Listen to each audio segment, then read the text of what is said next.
Bienvenidos y bienvenidas a esta entrevista con el Mashi Armando Muyulema. Es un honor contar con su presencia el día de hoy. Hacemos esta entrevista en el marco del Seminario Internacional Interculturalizar la Educación Superior en América Latina, Desafíos de la Academia frente a la Diversidad. Y justamente en este marco es emblemático contar con su presencia porque usted lidera, es la cabeza de esta universidad pública, comunitaria, de los pueblos y nacionalidades que es la Manta Iguasi, así que es un honor. Voy a proceder a presentarle para que justamente puedan conocerle, aunque evidentemente él tiene una larga trayectoria, pero es importante tener algunas puntualizaciones sobre su formación y sobre cuál es su trayecto profesional. Armando Muyulema es profesor e investigador quichua cañari. Es licenciado en Ciencias de la Educación por la Universidad de Cuenca, magíster en Estudios de la Cultura por la Universidad Andina Simón Bolívar en Quito y es PhD en Lenguas y Literaturas Hispánicas de la Universidad de Pittsburgh. Actualmente es el rector de la Universidad Intercultural de Pueblos y Nacionalidades Indígenas del Ecuador, Amanta Iguasi, y sus líneas de investigación y publicaciones se enfocan en educación, en pedagogías de lenguas minorizadas, en interculturalidad, sociolingüística crítica y epistemologías andinas. Mashi, bienvenido, es un honor contar con su presencia y la idea es hacer un conversatorio que tiene algunas preguntas guías que por la puntualidad, digamos, voy a permitirme leerlas, pero más bien hacer un diálogo fluido. Muchas gracias, bienvenido. Muchísimas gracias por la invitación y un saludo pues a la comunidad universitaria de la Universidad Politécnica Salesiana. Muchas gracias, Mashi. Bueno, Mashi, arrancamos. La educación intercultural ha abonado efectivamente a la descolonización del saber, pero también, por supuesto, del ser y del poder, en tanto reivindica estas epistemologías otras de pueblos y nacionalidades. Hoy usted es rector de esta emblemática institución que ha sido surgida desde abajo por las gestas de las luchas del movimiento indígena y efectivamente tiene algunos desafíos, ¿no? Principalmente ahora que estamos en un contexto marcado por la neoliberalización, que efectivamente también ha permeado las lógicas y las dinámicas de gestión y los modelos de gestión universitaria, cómo concretar lo comunitario desde un punto de vista epistémico, por supuesto, pero también desde la gestión de una universidad que es pública, con lo que esto significa en tanto a la rendición de cuentas, dependencia de fondos y demás, pero también comunitaria. Bueno, muchas gracias. Una pregunta bastante compleja. Tenemos dos ámbitos aquí, pues lo epistemológico y también la gobernanza de la universidad, podríamos decir. Y bueno, en el caso de la parte epistémica, digamos, yo creo que hay que partir de una comprensión del conocimiento, que es una construcción que se la realiza colectivamente. No hay un solipsismo, digamos, en la producción de saber. Siempre construimos sobre algo que pues hicieron predecesores y construimos con alguien, independientemente de que estemos en contacto o no.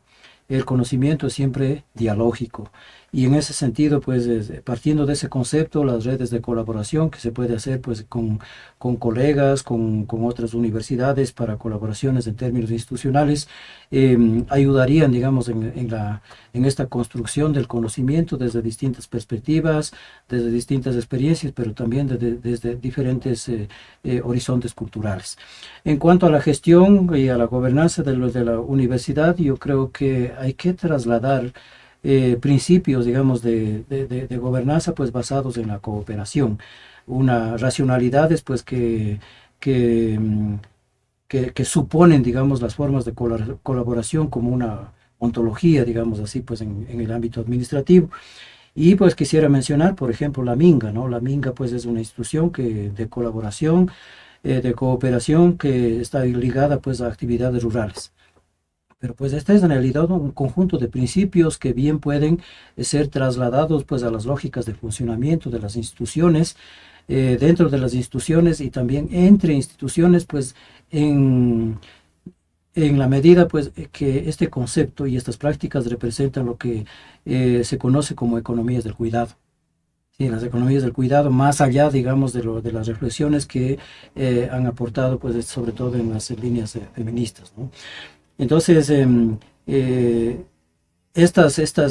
estas ideas, digamos, siempre tienen que basarse, pues, en una crítica al ethos liberal, pues, que nos está colonizando, que nos está colonizando y desestructurando pues todas las formas de cooperación y las formas de convivencia pues basado en lo comunitario, ¿no? Y entonces pues el pensamiento crítico es una herramienta fundamental para cuestionar, digamos, este torrente neoliberal, pues individualista, pues en favor de la valoración de formas de cooperación y de formas de trabajo colectivo. Muy bien, justamente retomando lo que usted ha mencionado, ¿no? El modelo neoliberal es hiperindividualizante, ¿no? Y más bien justo desde esta ética de cuidado que la tenemos justamente desde los feminismos, pero también desde las dinámicas propias de los pueblos originarios, nos parece que ahí hay un germen, una semilla para articular este proyecto de universidad pública y comunitaria e intercultural. Bien, uno de los retos que tenemos en la vida académica, que están, digamos, en las líneas de gestión que de alguna forma orientan el norte de la universidad, es vincular la investigación, la docencia y la vinculación. En la Universidad de Manta Iguazú, ustedes tienen en el centro de su modelo de gestión justamente la vinculación como un pilar fundamental.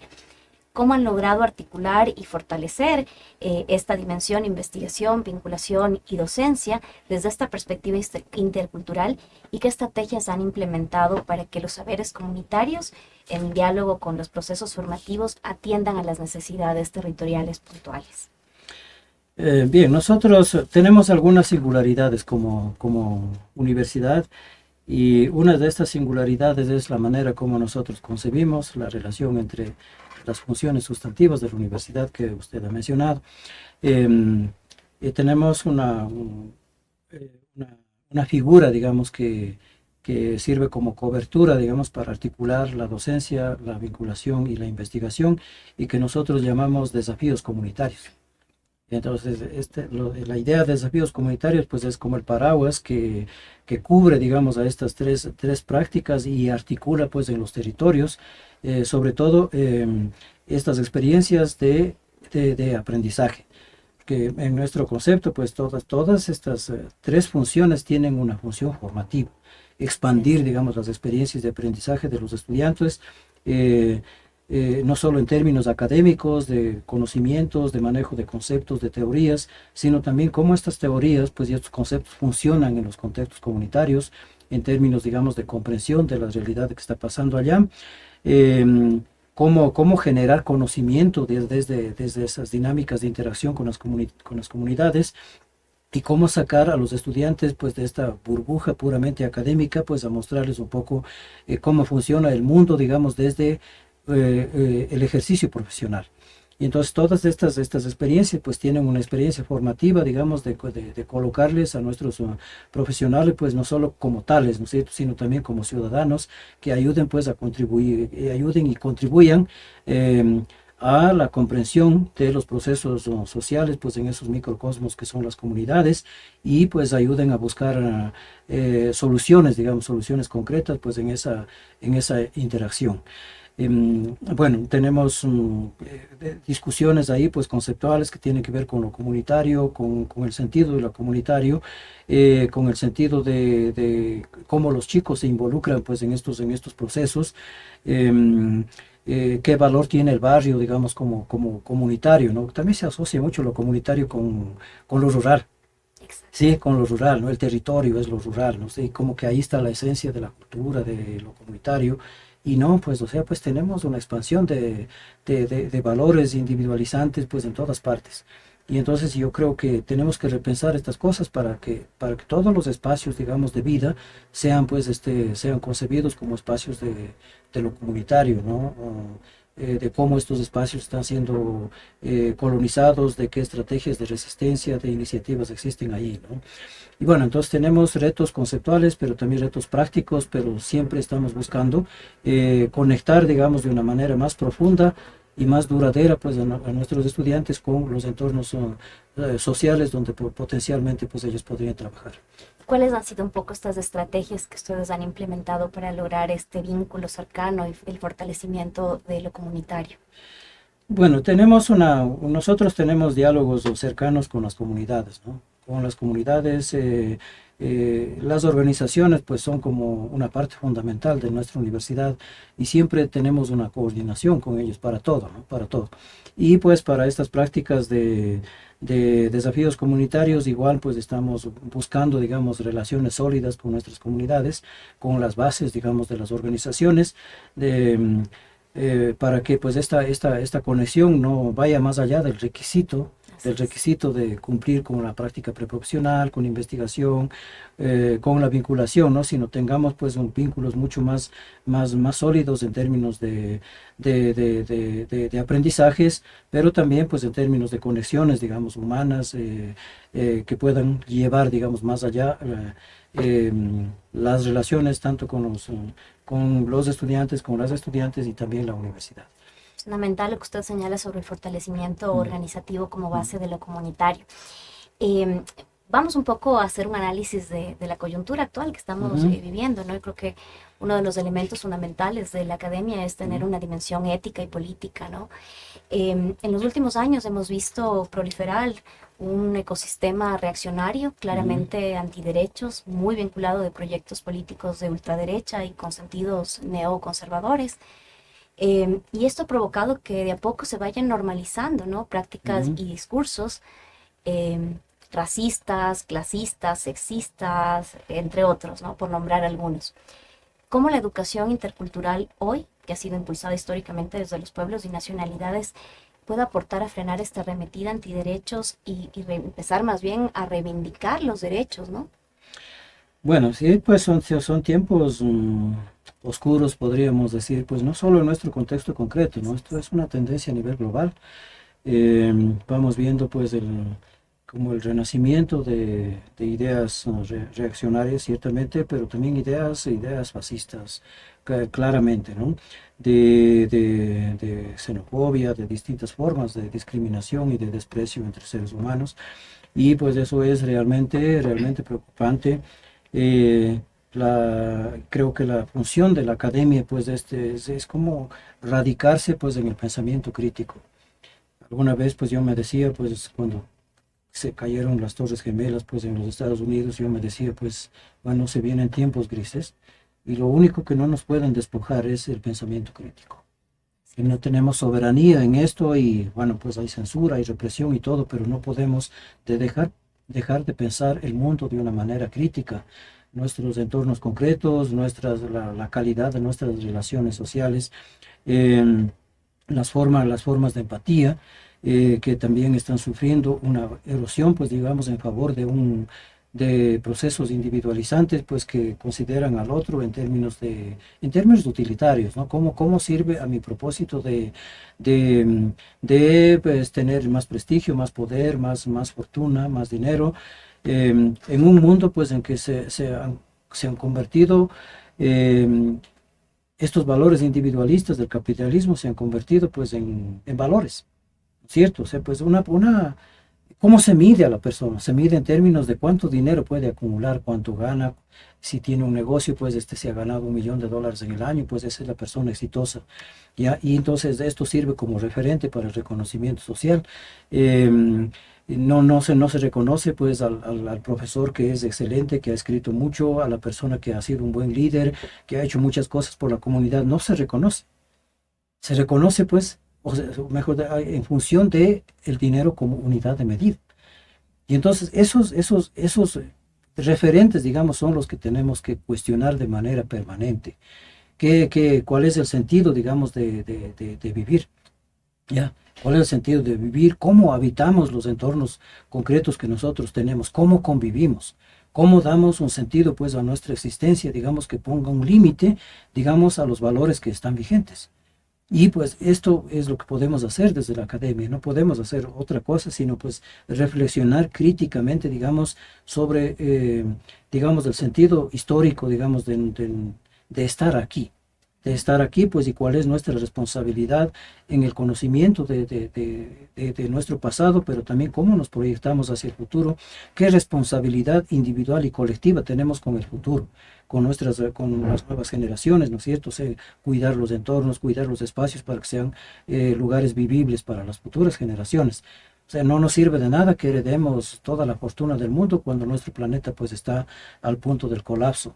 Entonces, pues necesitamos pensar críticamente en todos los espacios pues, y no perder, digamos, esta dimensión pues, en relación a nuestra propia vida y en relación a nuestro entorno concreto.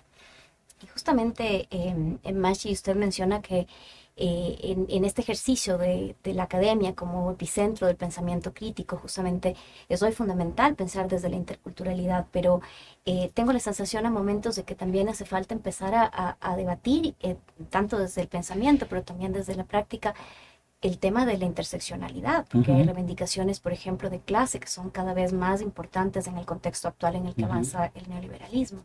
¿Cómo también entender esa dimensión desde la interseccionalidad? Sí, este es un gran desafío, ¿no? Que ahí nos enfrentamos de alguna manera pues con esta idea de lo otro, ¿no? Y lo otro siempre causa un recelo, todo el mundo, o sea, pues partiendo por nosotros mismos, ¿sí? Y entonces pues el gran desafío es cómo poder acercarnos al otro y en este sentido pues yo pienso que a la idea de interculturalidad nos falta una dimensión, que es la dimensión afectiva. Hasta ahora pues desarrollamos una dimensión cognitiva, ¿no es cierto? Entonces esto es algo que está ahí desde el primer contacto colonial.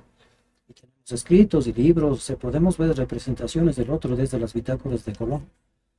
Y entonces esa es una dimensión cognitiva, ¿no es cierto? Representar, conocer al otro, pero nos falta una dimensión afectiva.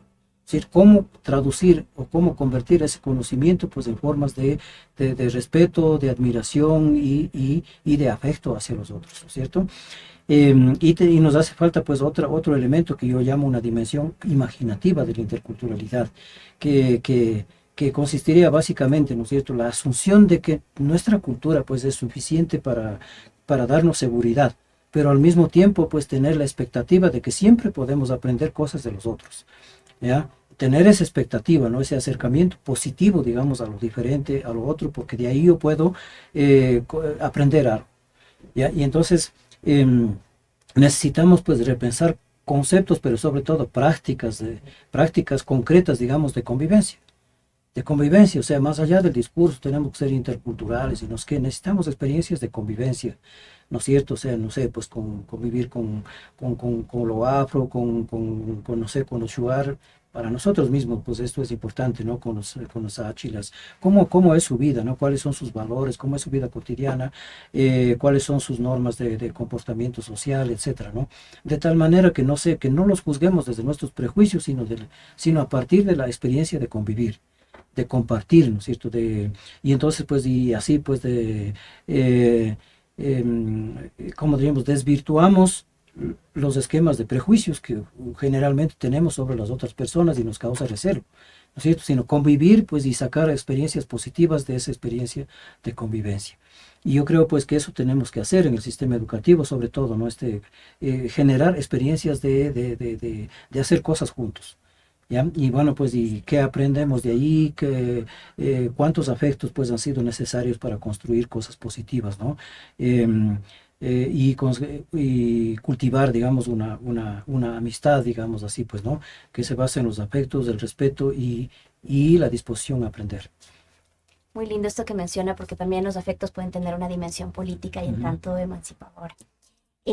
Bueno, vamos a cerrando la entrevista y la última pregunta tiene que ver con un momento coyuntural.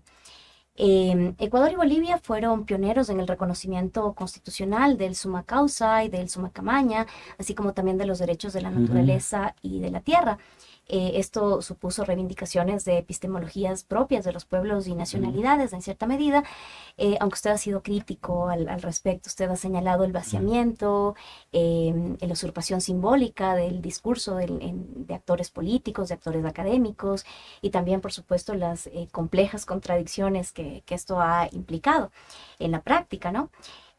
Sin embargo, en el actual contexto se discute la posibilidad de una nueva constitución. ujú, Y efectivamente existe el riesgo de regresión de derechos, ¿no? No solamente de estos horizontes otros posibles como el summa causa, sino también de los derechos que están en juego, ¿no? Derechos colectivos, territoriales, culturales, de la naturaleza misma, ¿no? Incluso el tema ujú. extractivo es neural en el momento actual que enfrentamos. ¿Qué papel debería asumir hoy la academia, particularmente la intercultural, desde un posicionamiento ético, político y epistémico frente a estos riesgos en un escenario nacional y global signado por el avance del neoliberalismo, como lo está pasando en nuestro país? Bueno, pues sí, es un escenario bastante complejo, ¿no? Y nos ha afectado profundamente, pues, el virus liberal, el virus liberal, o sea, se nos ha metido en nosotros. Y pues, ¿qué podemos hacer en esto? Pues otra vez, desde la academia, pues son procesos reflexivos, ¿no?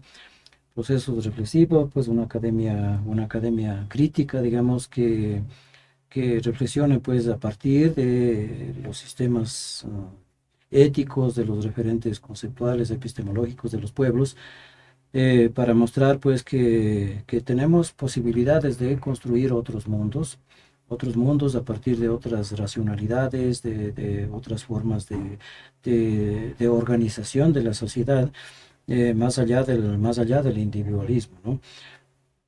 También pues tenemos necesidad, digamos, de trabajar críticamente el destino de la humanidad, ¿no? Hay una política suicida en esto de, de, de, de la destrucción de la naturaleza, ¿no? Y sospecho pues que tendemos hacia allá con estas reformas que se pretenden, que, que no abonan, digamos, pues no solo en pensar, digamos, el suma causa y como horizonte, como dice usted, sino también modos de habitar. A mí me gusta llamar así, no son modos de habitar, o sea, cómo ocupamos el espacio, ¿cierto? Y ahí está pues implícito, digamos, cómo nos relacionamos con nuestro entorno, que no es un entorno pues, físico a secas, es un entorno lleno de vida, de otras formas de vida, ¿no es cierto? La otra cosa, cómo convivimos en ese entorno, ¿no es cierto? Y cómo pues, pensamos nuestra existencia, pues, o sea, en relación, pues, estrechamente, pues, a esos tres conceptos que implicarían, digamos, otra vez, pues, la necesidad de cuidar nuestro entorno, de los derechos de la naturaleza, podríamos decir, ¿no es cierto? Eh, cómo relacionamos, digamos, estos elementos en términos de que la relación entre estos elementos, pues, implica una plenitud de la vida. Cierto, entonces yo me decía, por ejemplo, cómo nosotros podemos hacer educación bilingüe, recuperar nuestros saberes, practicar nuestros idiomas, nuestras tradiciones, etcétera, pues en un contexto de despojo minero. Así es. ¿Cómo? ¿Cierto? Pues yo tengo imágenes terribles de cuando la gente fue como desalojada de Tundaim. Todo un pueblo echaron abajo, con toda la iglesia, con la escuela, con todo. Desapareció un pueblo y la gente pues se movió, unos a vivir con sus familias, otros en otros lados, otros en la cartera y otros en Quito. Entonces, en esa situación de precaria, ¿no es cierto? ¿Cómo nosotros podemos hacer educación bilingüe cuando la gente está pensando en cómo, pues, sostener la vida, o sea, en su dimensión más primaria, digamos, más elemental, ¿no es cierto? Entonces, todo esto, hay necesidad, digamos, de que reflexivamente, pues, tratemos de proteger. Y otra vez, pues, o sea, ¿cuál es nuestra responsabilidad con el futuro? ¿Cierto? Entonces ya no somos responsables solo de heredar cosas a nuestros hijos, ¿no? Sino tenemos que heredar un espacio saludable, un lugar saludable, pues también pues unas maneras de llevarse con los demás, o sea, cómo construimos sociedad, pues de un mundo que está caminando al abismo. Y esa es digamos, tenemos un deber ético pues con el futuro, que no es un futuro a secas, o sea, pues es un futuro que tiene que ver con nuestro entorno familiar, con nuestro barrio, con las personas que queremos, pues y son más jóvenes que nosotros. Y entonces, cómo podemos nosotros, pues, garantizar, digamos, una vida digna y segura, pues, a las personas que vienen detrás de nosotros?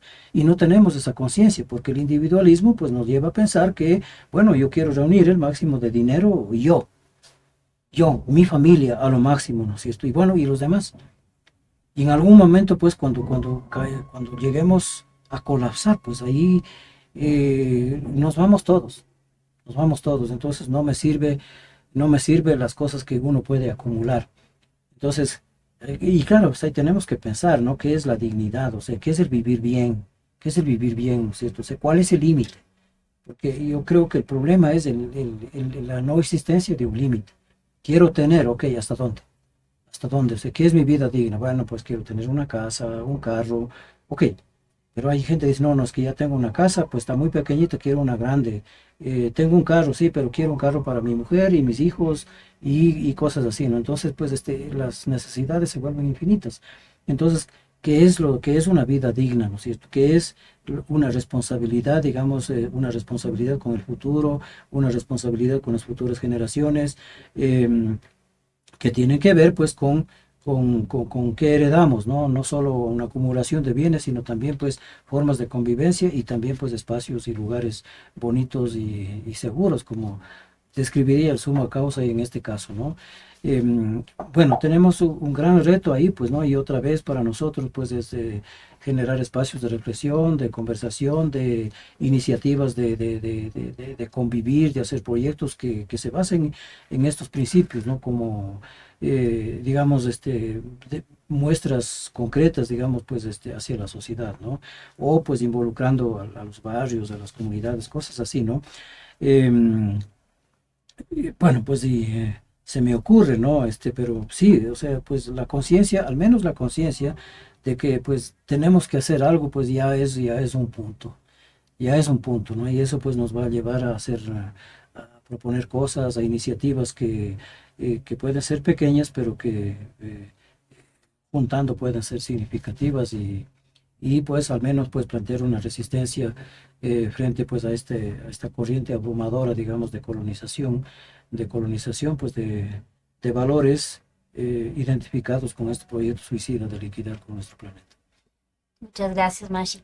Mashi, yo quiero sumarizar algunas de las ideas que usted ha compartido acá y quizás resaltar esta dimensión del fortalecimiento organizativo que pasa por lo comunitario, justamente en el centro, ¿no? Para reivindicar el territorio, para reivindicar las culturas, para reivindicar la vida digna y el deber que tenemos desde la academia justamente para construir ese pensamiento crítico que hoy comporta una lucha muy importante porque lo que está en juego son los derechos. Así que le agradecemos su presencia y le auguramos, por supuesto, una larga vida a la Manta Iguasi.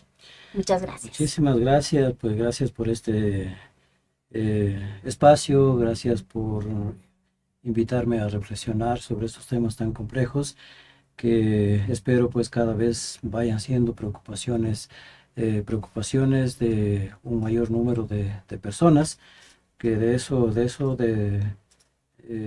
depende, digamos, depende pues de eso que llamamos futuro o quizás el devenir, porque me temo que el futuro ya está planificado, ya está colonizado el futuro, pero tal vez pues como decía en la conferencia ahora pues en ese futuro abrimos una grieta y pues más bien pensamos pues eh, ese tiempo pues como el porvenir, como una apertura de esa grieta pues en un futuro colonizado. Como Mm, resistencia y mm, reexistencia. Muchas gracias, Mashi. Siempre será bienvenido en nuestra casa, mm. la Universidad Politécnica Salesiana. Muchísimas, Hasta luego. muchísimas gracias, pues muchas gracias. Hasta luego.